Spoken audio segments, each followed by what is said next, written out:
Okay, I'm going to share a game that I just played this past weekend here, August 19th, 2017 in Baltimore. And this was my first rated tournament. Well, I've been saying about 32 years. I did play in another one about 22 years ago, but for all practical purposes, my tournament playing days have been on pause for over 30 years now. And I've been playing online and had a lot of fun and enjoying it, and thought I would get back into some tournament play. So here we are in the fourth round of, I think it's called like the Baltimore Action Tournament or something like that. And my score is 2 wins and 1 loss. And if I win this game, I'll be eligible for a money prize. And so this is, kind of about where I wanted to be, where I figured the best spot for me to be in the fourth round. I'm playing the black pieces, and my opponent is, with white pieces, I think his name is Jamie Wong. I can't tell from my own writing. My penmanship is usually pretty bad. Plus, it was a very cramped playing conditions. We played on these very small tables. It was just barely big enough for the board. It wasn't much big enough to write the moves down, so it was almost as bad as a United Airlines seat. So anyway, maybe I'll find out. Maybe I get a copy of the cross table and I'll find out my opponent's real name. But for now, we'll call him Jamie Wong, and he's rated about the same as me. And I've done a quick trial run of this already, and I'll probably just go back and forth a little bit between algebraic and descriptive notation. I mean, when I started playing, I learned descriptive. I'm familiar with algebraic. In fact, I kind of prefer it, but occasionally it's a little, I don't know, there's something still kind of cool about using descriptive notation. So here's Jamie's opening move. Pawn to king 4, very, very common move. And here is my first key moment of the game. I'm going to pause probably 5 or 6 times and say something about key moments in the game. And what opening system do I play is black for this very common opening for white. And so traditionally I've always played e5. And this tends to lead to a pretty easy but also boring system. If you're going to play pawn to e5, you're probably going to be on the black side of what we call the Ruy Lopez. An easy system to play for black, but kind of a boring closed game. I prefer more open positions. Plus, it's almost inevitable. Black is certainly going to be at something of a disadvantage here, usually. So, anyway, sometimes when I've been playing online lately, I've been trying out the Alekhine defense here in f6. My nemesis, Lauren Schmidt in Lincoln, Nebraska, used to play this against me all the time. I've been seeing some things, though, lately. I haven't really followed it closely in the chess literature that apparently Alekhine's defense has fallen out of favor. And I think there's some recent analysis that suggests it's not really all that strong. I wasn't sure. So I actually resorted to an old friend of mine, which is the center counter game. And you'll see how this game develops here in a little bit. But usually I find that it's not a very common opening, and a lot of players aren't really ready to play against it. And it does lead to very open, active positions. There's also a little bit of a psychological advantage that black, I think, gets, because white probably thinks, oh, this idiot is going to play queen takes pawn and then lose a tempo, which you don't like to do like this. But that's not the way I play it. I play it like this. So let's play a couple of moves here. So white develops a piece. I recapture the pawn. White develops a piece, attacks the knight. By the way, I apologize. I'm moving pieces and also operating the camera all at the same time. So I've got to protect my knight. And he'll develop that knight. I'll bring out my bishop. He'll castle. I'll castle. He'll play pawn to d4. He wants to get a little bit more control of the center. Kick my bishop back. And at this point, I'll tell you, I'm worried. Because if you'll note here, I mean, white does have more control of the center. White's pieces are a little bit more active. And my king also over here is rather exposed. And I'm already feeling some heat a little bit. In fact, you'll see he's gonna try to get a kingside attack going. But I'm gonna take this knight. I'm gonna try to, in a situation like that when you're feeling heat, exchanging pieces is usually the way to go. Try to lessen your opponent's firepower. So here we go. But I'm still not feeling so great. Well, he does play at this point bd3, and now he's obviously he's taking aim at my king side. Let's see. Oh yes, I play. Got to get my knight in the game, so I want to get my knight from here over to here. And in fact, almost anticipating this is my opponent's next move. He'd moved here. I moved my knight over there. But he also moved his knight not just to take aim at the knight and the bishop on this pawn, but to liberate this f pawn. So now he can also start bringing his rook into play. Maybe start getting the queen into play. Who knows? But anyway, he's starting to bear down on my king side. So what's next? So I'm going to harass his knight a little bit. He'll move knight over here. And again, I'm happy to neutralize some of the action over here. Now here's a key point in the game for me, and here's where I think seriously about a move. And I play f5.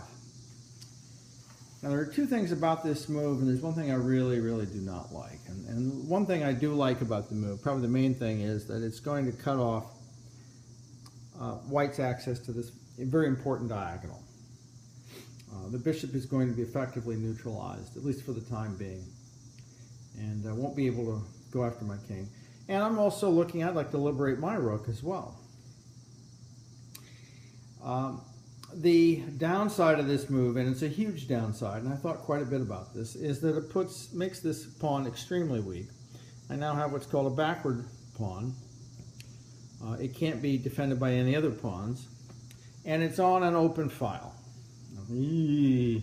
So, two small things I liked, one big thing I didn't like. I went with the two small things I liked. I moved f5, he has to move back here, and now I play bd7, and I'd like to get on this long diagonal here, and then maybe even ultimately go from bc6 over to d5.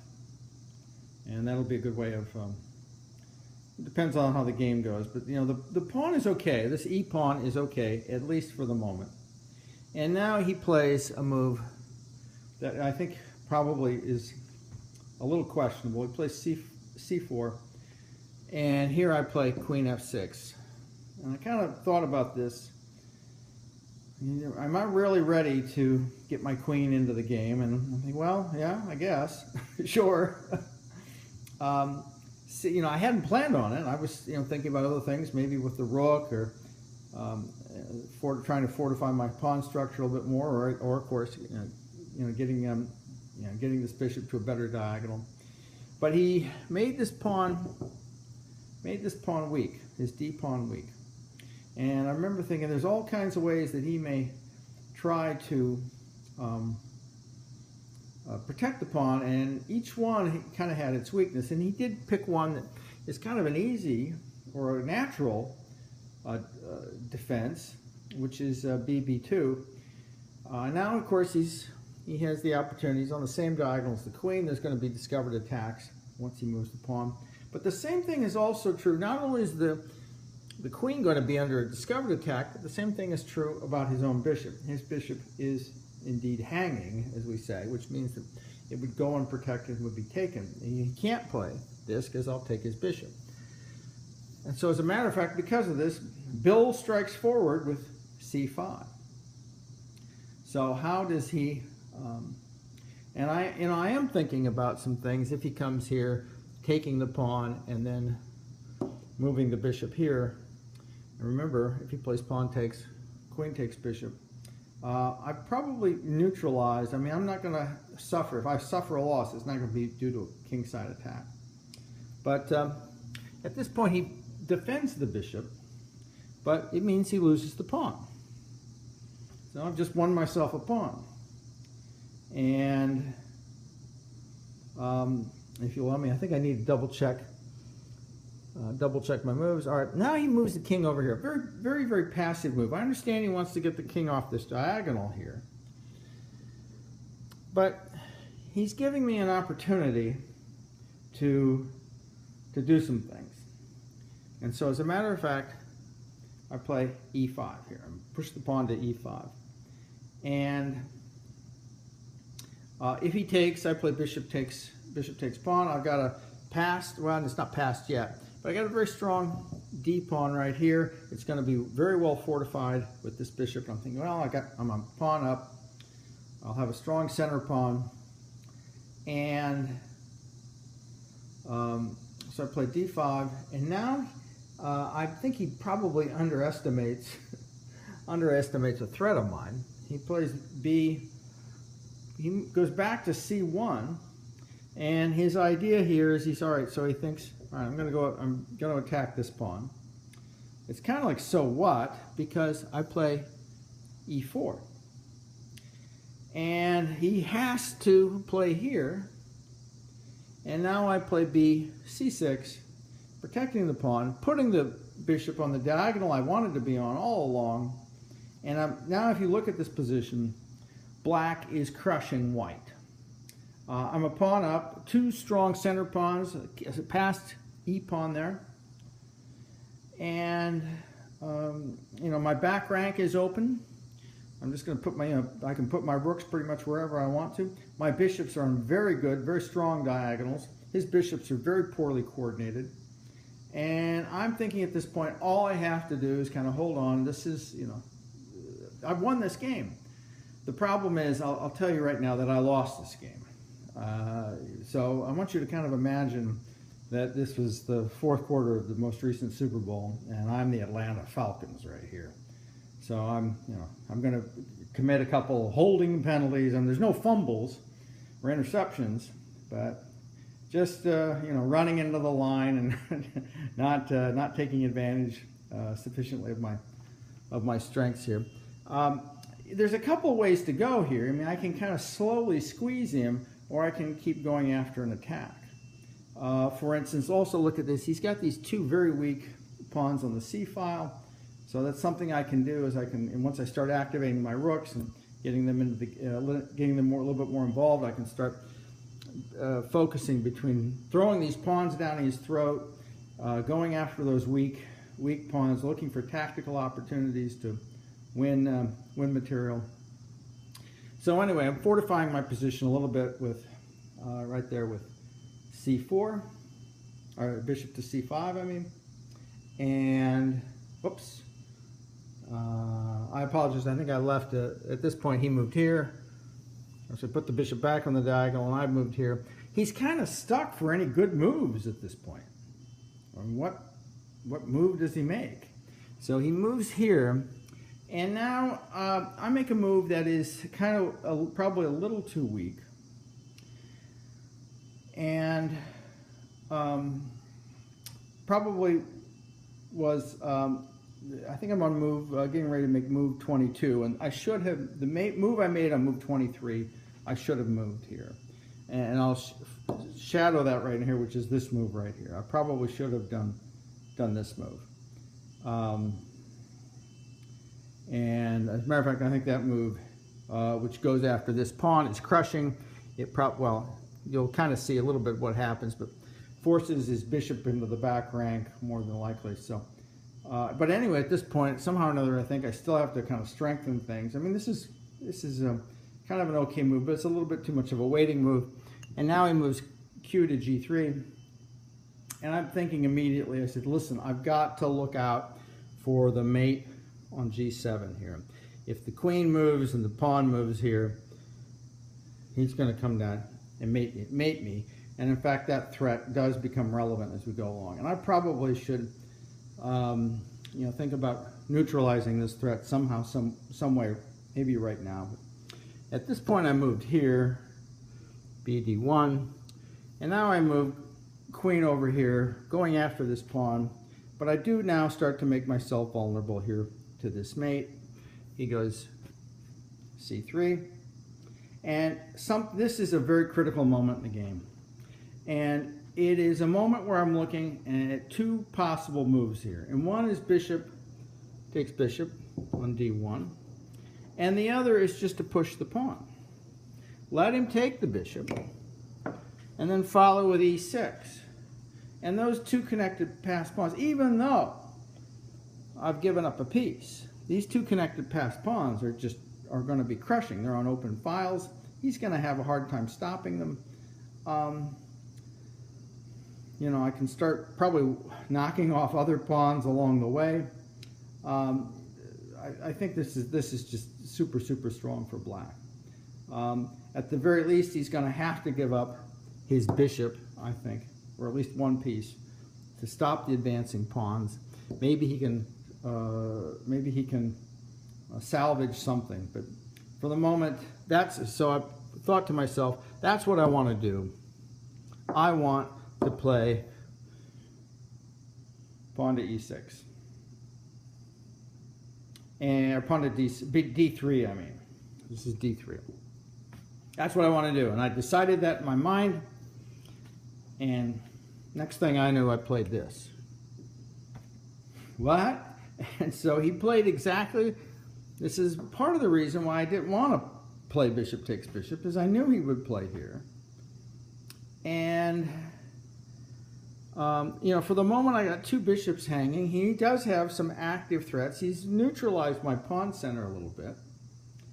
And let's see, Bill plays here. And I want to make sure I get the next move right.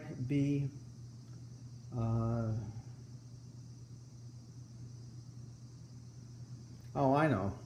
No. I actually I played back. I wanted to neutralize the, oh, I did. All right, sorry. be7.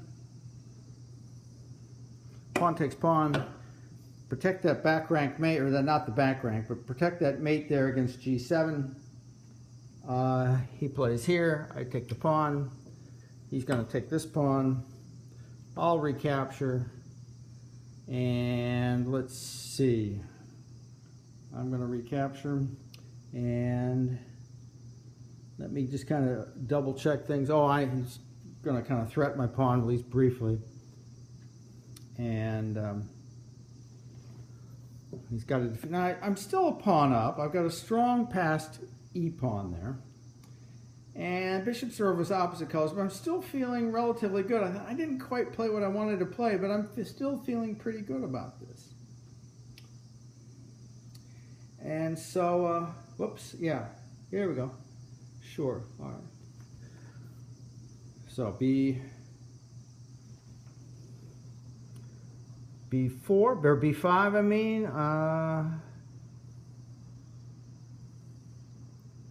B5, RA1, B4, yeah, B4, RAC1, or yeah, right, RFC1, sure, RA3. Now he actually finds a nice little combination here that I admit I didn't really see, which is he takes the pawn here, queen takes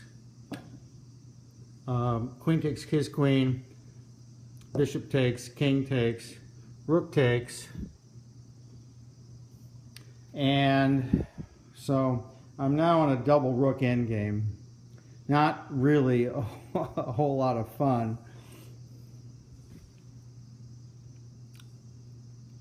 And I'll tell you at this point that somehow or another I do wind up unfortunately losing this pawn over here. And the rooks get off the board. I thought I had a superior position And we do get to something kind of like this. And I don't know, something like this. And I don't know, I don't even remember, something like, yeah, something like this. And he winds up, and we got into time pressure. So I got into one of these kind of situations where I foolishly, under time pressure, took this pawn, and he starts racing. You know, every chess player should know about this kind of end game where you sack the pawn to basically allow the next guy to race down. He's going to get down to the queening square. There's no way my king can catch him. And at this point, I said, I resign, and my opponent gave a big exhale. It was there was a small crowd of people. I think he had some family members, maybe a father and a brother or something like that, was watching it. It was a hard-fought game. It was actually a lot of fun. I'm pleased with up to a point with how I played. So this was anyway. This is my first tournament, first real significant game in my first tournament play. I'm looking forward to more in the future.